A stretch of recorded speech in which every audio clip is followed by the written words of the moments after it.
schedule tribe, schedule caste আৰু T গাৰ্ডেনৰ 18 বছৰ হলেও ওপৰত হলেও আমি এবছৰলৈ দি থাকিম কাৰণ এই সেগমেন্ট কেইটাত এতিয়াও সেচুৰেশন পোৱা নাই কিছু মানুহে আমাৰ লোকেল মানুহে এতিয়াও আধাৰ কাৰ্ড পাব বাকি আছে গতিকে 18 বছৰৰ ওপৰত এতিয়াৰ পৰা আমাৰ অসমত কোনেও আধাৰ কাৰ্ড নাপাব with the exception of ST, SC and tea garden that is also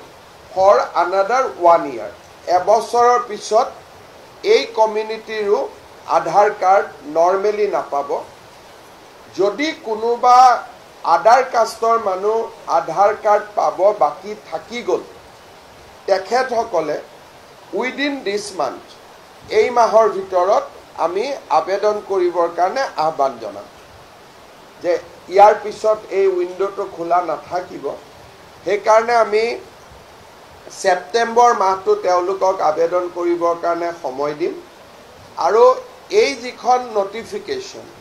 এই নটিফিকেশনখন অক্টোবৰৰ প্ৰথম সপ্তাহৰ পৰা কাৰ্যত পৰিণত হ'ব তাৰ পিছতো কোনোবা যদি বিশেষ মানুহ বিশেষ কাৰণত বাদ পৰি যায় তেওঁলোকে ডিসিক এপ্লাই কৰিব লাগিব আৰু ডিসিয়ে এসবি ফৰেনাৰ্ছ ট্ৰিব্যুনেল সকলোৰ লগত কথা বতৰা পাতি ৰেয়াৰেষ্ট অফ দা ৰেয়াৰ কেছত দিব পাৰিব যদি কোনোবা বাদ পৰি একেবাৰে মানে কিবা কাৰণত দিবই লাগে মোৰ বেমাৰ আছিল মই যাব নোৱাৰিলো বা মই অসমত নাছিলো এনেকুৱা কিছুমান থাকিলে অকল ডিসিয়েহে আধাৰ কাৰ্ডখন দিব পাৰিব বেলেগ কোনেও নোৱাৰে এই সিদ্ধান্তটো আমি এই কাৰণে লৈছো যে যোৱা কিছুদিনত বিশেষকৈ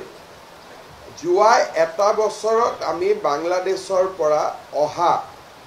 ইলিগেল বাংলাদেশীক আমি নিৰন্তৰ বৰ্ডাৰত ধৰি আছো যোৱা কালিও আমি 7 জনক পুছবেক কৰিছো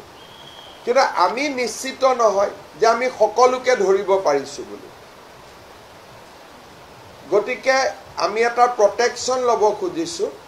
যাতে কোনো মানুহে অসমৰ ভিতৰত সোমাই আধাৰ কাৰ্ডখন লৈ তেওঁলোকে ভাৰতীয় নাগৰিক হ'ব নোৱাৰে সেই ৰাস্তাটো আমি সম্পূৰ্ণৰূপে বন্ধ কৰি দিব খুজিছো